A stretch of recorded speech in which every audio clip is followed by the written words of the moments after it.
back to Valley Boys TCGCK here, and we are going again with the Model 6 run. This time we're going against a token-based build, kind of ants, kind of green mecha leaf. It's a little blend, just basically good token stuff. And we see them start off with the Star Blessed Draw. And we start off our first turn with just dropping the Kawaru Nexus. Good Nexus to have once we get Model 6 out. It just does a lot of things, lets us restand or just power up fast. And we see Worker Ant-Man come down, a green staple at this point. Still really good card for green, just great ramp, good stats, pretty easy to get online. And looks like we are now going into the 4th Angel, the best Angel. I think we all know the 4th Angel is the best Angel to get out here. And then we have a 12th Angel coming down. Really, we probably should have... Well, I guess either way we played that, they only have one blue reduction, so it didn't matter what order we played that in. And we swing, we get the mill, and we get the ramp. Luckily, looks like we hit the Gatling there. We hit his big mecha unit there from the collaboration set. And we just leave 12th Angel online. We move over the Soul Core thanks to the 4th Angel's end of attack ability to move the Soul Core around. We put it to the 12th, that way if we sacrifice it in the block, we can mill him some more. So the deck isn't really too focused on the mill strategy, but the mill strategy does come up here and there. It's kind of a secondary strategy just to hopefully get rid of their good cards from the deck. Hopefully help them miss more, essentially. There aren't too many spirits that can grab things back from the discard, so mill isn't a bad thing. So he knows that if he swings in, I'm going to sacrifice the 12th to have him mill more. And so we see the Research Lab come down. Research Lab is such a big thing for the Mecha Strat, and so we see the Token Strat, I should say. We see the Mecha Leaf token come down with the when placed ability. And as he attacks with Worker Ant-Man, we flash in to think that the 1st Angel, will be reduced to the 13th. Very long title, I don't want to say that again. But to pop the Worker Ant-Man because it deletes something that is a play cost of 3 left. So Worker is gone, so we can remove his ability to keep ramping off of Worker Ant-Man. So back to our turn, we're going to move the cores around because of course we need that Soul Core on the 4th Angel. We ramp it up to level 2 so that we can get our mills and hopefully ramp again. It would be nice to see a 13th Angel here just so we can have some more ability, but nope, looks like we're going in already for the Mark 6 unit. Evangelion Mark 6 is online, so we can go ahead and go into attack step, tap the Kawaru to treat it as its highest level. So now when we attack with the Mark 6, it will delete the the Mecha Leaf token. I want to say ant token. The Mecha Leaf token. It will delete the token, the lowest play cost. So token is gone, and then he flashes in Dream Bomb. Dream Bomb has been the bane of this deck's existence. I feel like I keep getting Dream Bombed. We got Dream Bombed so much in our first round, and here we get Dream Bombed again. Poor Mark 6. Which is fair. Mark 6 can be a very devastating spirit to deal with. And then we swing in with the 4th Angel. We get a chip damage, we get some mill, and then we get the 12th back with the Soul Core on it. So we see Big Bird come down. Big Bird does have Gale, and he's also explaining the level 2 ability says he can place a core, exhaust the Nexus to place a core on it, and then its level 3 ability, when a Nexus is exhausted, he can destroy a play cost of 4 or less. So he swings, gets the ramp, and pops my 4th Angel there. It's actually a very strong card. Very strong set 5 card. I think early on was kind of overlooked, but it has some very good counter strats against the low-cost aggro type decks. So block, we see the Leaf Wolf come down in the flash step, and so he'll have another attack here even though we blocked the first one, but he decides not to attack, just leave the Leaf Wolf up. I feel like the Leaf Wolf was kind of unnecessary. I guess he could have waited because essentially Leaf Wolf now is just... Oh no, Leaf Wolf is there to protect, I guess, the Big Bird from the pop, because we go straight into Eva 6. We're going to pop the Leaf Wolf when attacking because it is the lowest play cost. We have to tap the Kawaru Nexus to be treated as level 6 because we don't have... I'm sorry, level 3. so that because we don't have enough cores to treat it as max level. The good thing is it is out of range of Big Bird there because the bird only bounces, I think, play cost 4 or less. We see another Nexus come down, and we're going to see the ramping going on and just playing a lot of tokens out thanks to the woods. The woods does a lot of scary things there. So he places 1 and gets 3 bodies out of it. Now, granted, the two tokens are exhausted, so they can't do anything yet, but if he had a restand, that would be pretty scary. And so we just see a very, very wide board right now. Now, his big worry at this point is that we are playing blue, which that gives us access to probably the worst thing that tokens want to go against, which being Raging Tide and, of course, Floodstream. So he swings in with Ant, and we Floodstream immediately. We had the Floodstream in hand. That's going to basically target all the tokens since there's 0 cost, and Big Bird. We go for Big Bird. We let the Ant stay. He gets the ramp from the Ant. We cannot block it.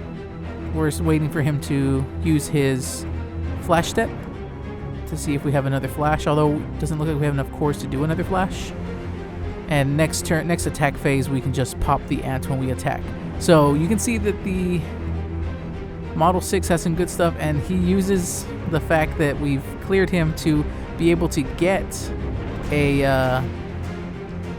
Ant Assassin out. He flashes that in, which will then create a token. We take the damage, and then he's just going to go full aggro here. And we have to decide what to do. We have to take that damage because we don't have enough cores.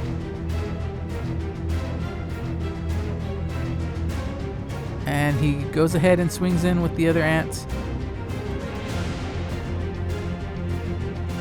And then swifts in the Sky Shadow. Now that's interesting. So we Ice Shield, but only to put the life right back. So he could have swung again, because we couldn't have ended his turn. He could have swung again and put us back to 1, preventing us from Ice Shielding again or placing another Ice Shield. But it looks like he decided to leave a blocker just in case, because he is down to 2 life. We're both down to 2 life. But now we have enough cores to kind of go up the ladder here. We can core up the Nexus, and we can core up the Model 6. So Model 6 is level 3 already without us having to use Kawaru, which means we can use Kawaru's second ability.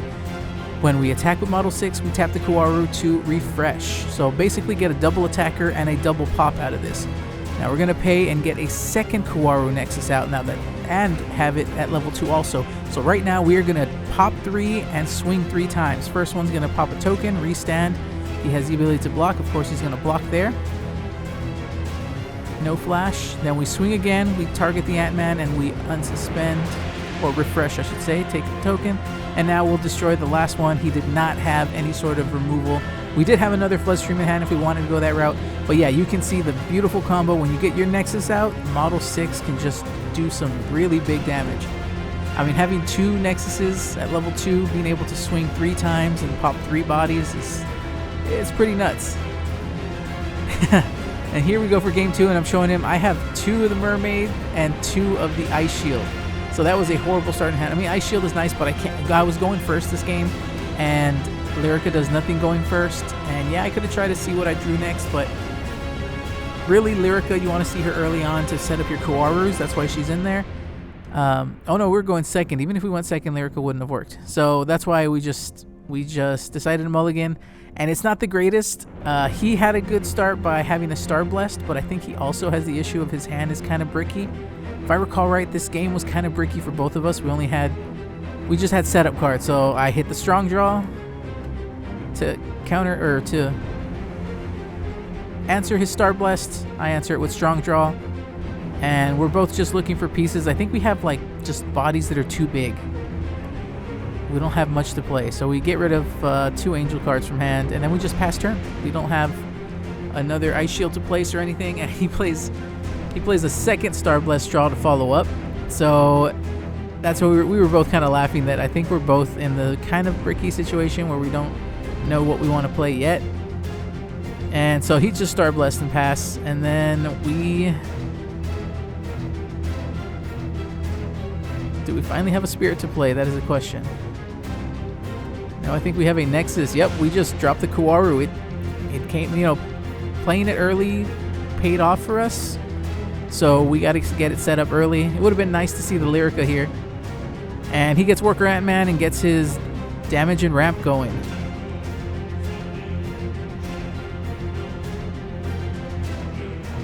I feel like Worker Ant-Man is on the same level of Hippocampo in that it ramps and deals damage unless your opponent deals with it right away. And we see a second strong draw already. So we drew the Lyrica after we placed the Nexus. So we immediately threw it away. We explained to him, like, I placed the Nexus, and then the next turn, the first draw was Lyrica, which in a perfect world, we would have drawn it the other way around. It would have been great. And then the second thing we do is we discard a 12th Angel because we did have the Autonomous online. So we can go ahead and place the Autonomous and know that 12th Angel will be able to come down next whenever the Autonomous gets destroyed. So that's a nice little strong draw combo, being able to toss the 12th so that when we set up Autonomous, we already have our target in trash. And then we get the 4th Angel, the 4th Angel being the most important Angel. We're going to swing in, tap it to treat it as its highest level, get the mill, and nope, no ramp this time. And then we decided to just leave the Soul Core on it. He flashes during the flash step, gets the Leaf Wolf out, and so he can choose to block or take the damage. He knows that the Autonomous is probably going to block his Worker Ant-Man next turn. But after his flash, I go ahead and flash the long title to just pop the Ant-Man to prevent it from ramping again next turn. He can still attack with a Leaf Wolf if he wants, but he chooses not to. And we just pass turn over. So yeah, I have really found that I know that the 13th or the 1st would be reduced to the long title magic card there.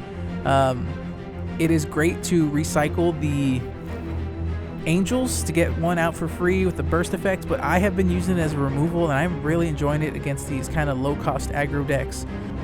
We see Lindell's come down. Lindell's very interesting. It has Astral, but only on opponent's turn, so he's an Astral blocker, not an Astral attacker. So that's a very important note to make. And then I go ahead and block and do my 12th thing, but then he asks for flash, and I realize I jump ahead on my thing. So I'm blocking, I ask for flash, and then he has no flash. He waits for me to post block, so I tell him, hold on, you have to wait to do. He can't flash in double deadly after my effect because my effect is after the block effect, so he has to attack in with Leaf Wolf and then double deadly to clear my board. So yeah, there was a little confusion there. He thought my effects to come out after I was destroyed is a flash step thing, but it's not. It's after it's been destroyed. So we clarify. So he declares an attack with the Leaf Wolf just so he can flash in his. I didn't have a flash response to counter it first, or else I would have done something. I probably should have tried to do something to get rid of something on board, but we had nothing there. So now we're going to go ahead and pay up, and we see the 7th Angel come down. It has a when destroyed effect, so we're just going to have it on board. I don't think we're going to. We don't have the best resources in hand here. We go ahead and swing in, and he lets it go through. Lets him ramp up. And he only has one spirit on board, but he can do a lot of things here with the cores in reserve. So we have no way to restand our Angel, so honestly, we're not in the greatest of spots here. And it looks like he's contemplating dropping something big. He was counting out a lot of cores. And he's definitely got more than just green in this deck.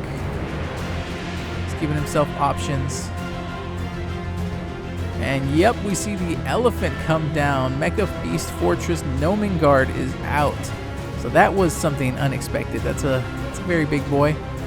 And he decides to sack the Lindell there so that he can have it at level 2 so he can get that refresh step, which will come in handy because those cores can be used for all his Swift Spirit. So he swings in, Nomengard, no block, and then ends his turn, which will let him refresh. So we got to do something to deal with this Nomengard. tricky part is how do we deal with the Gnome Guard? First, we get the Autonomous out.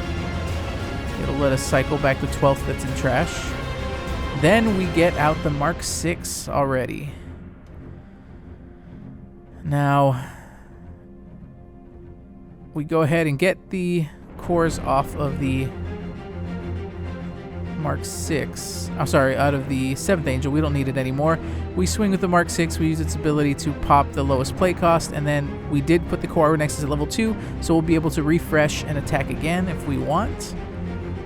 So he's got to resolve if he's going to flash in or anything like that. Looks like we are going to see a flash. Yep, Gale Ninja Ant Shadow. I think I called it Assassin earlier. I meant the Ninja. The card art's there. You know what card I'm talking about. And he is able to block with the Ant Shadow and be bigger than the Model 6. So that is unfortunate. We thought we dealt with it, but he can flash in a much bigger spirit, and we just passed turn there. So all in all, it's been a very, very close game. Up, we see the 3-barrel Gatling gun come down, which will pop our Autonomous, which should let us bring out the 12th Angel. So we'll have it cored up. Doesn't really make a difference because he'll be able to pop it right away when attacking, but that'll at least get us the 2 mil off.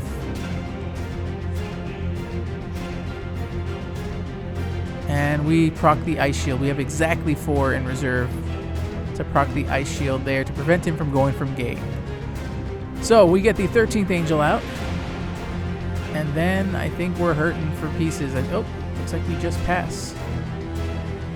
Okay, that means we can do probably absolutely nothing, but Angel can't even block. He pops the Angel, and then we Flood Stream. Oh, I think we just had it out there for the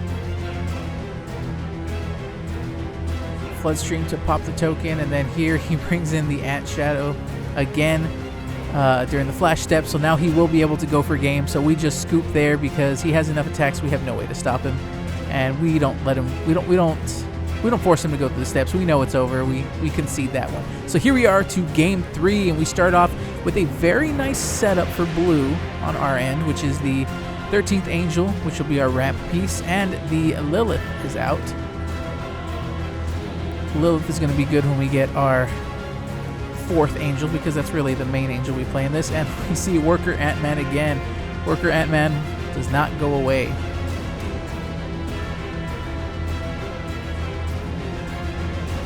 Might as well swing and ramp at this point.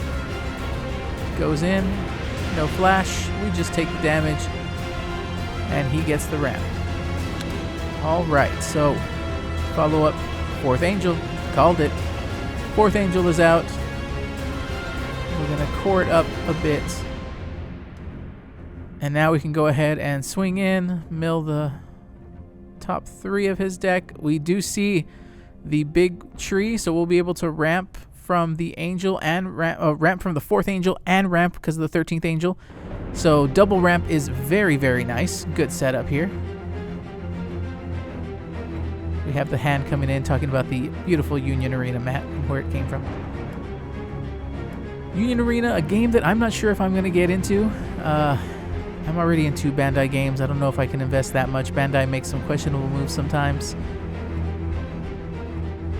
Although I guess it does have some interesting IPs. I am very tempted to get into it. So he takes the damage from the 4th Angel, and we move on.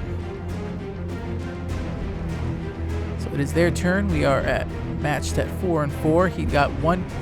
I mean, his Worker Ant-Man ramped him 1. Our 4th Angel ramped us 2. So pretty even position on the resource battle there. And here we see the Skybound Falls. This one is interesting.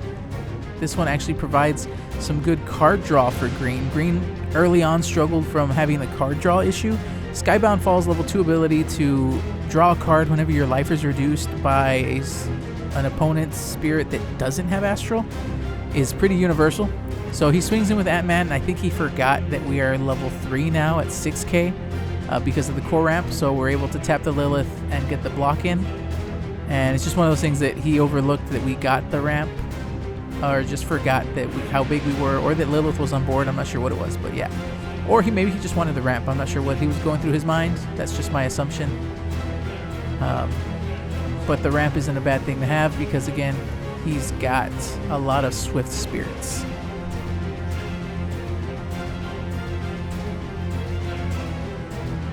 So we got to be careful here.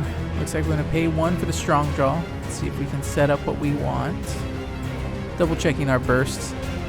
How often do you all forget what burst you set? I know for myself, it's quite often that I put a burst and I'm running a deck that has like just 3 options of bursts, but I never remember which one is set, so I always have to double check.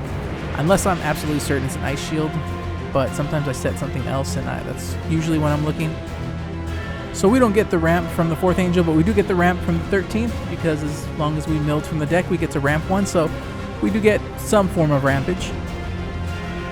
And then he pops the Seed Bullet. That was one thing I was not expecting. So Seed Bullet will let him play a token. And then the ability is to bounce back to hand. So yeah, that was unfortunate. Seed Bullet's also a very good burst card in this, or just very good card in this color combo, the green-white. Seed Bullet plays very well, getting the token out and getting to get the bounce. Honestly, I feel like Mecha Wing Duck would also be a very nice combo with the Seed Bullet play. But again, playing those low-cost spirits, you're just susceptible to Raging Tide and Floodstream. So it is a quote-unquote bad matchup for him because blue is a very big answer to small bodies, wide boards, things like that. And he goes in and we see his big Evangelion unit. We see the Gatling gun come down to pop our 13th angel, and it has no protection because we don't have another angel that's costs 3 or more. I think that's what the stipulation is. Can't be destroyed by effects unless you have if you have another spirit that's 3, something like that. I can't remember off the top of my head, but you get where I'm getting at. So we see another 13th angel come down. 2 cost. There it is. 2 cost or more. So as long as I have a 2 cost or more angel on board, the 13th is safe. And here we see the same combo come right back. Another 13th, another 4th. Clearly, the deck list isn't very, very diversified. I run a lot of 4-ofs of my main pieces, so it's pretty consistent. As you can tell, the consistency is there, seeing almost the exact same board states come across on my board. We get the ramp from the 13th, but we didn't see anything big enough to get the double ramp off. But we are seeing a lot of cores, which is nice. We're ramping very well. The only thing is, are we staying consistently on board? Are we keeping our reductions on board? That is a tricky part. But we should be set up to get a Kawaru soon, or get a...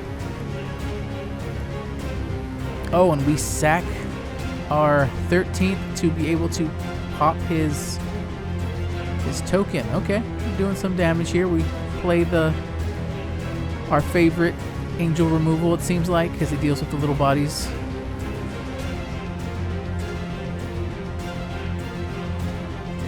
And so it looks like we're just ending our turn there. Or no, we're still within the flash step. Oh no, yeah, it starts his turn. Yeah, he ramped up, sorry. We got lost here. So now he cores up the big boy. He's deciding what to play out. Lindell seems like a good idea to get more ramp going, but looks like he doesn't play anything out. He just goes ahead and swings in. So we tap.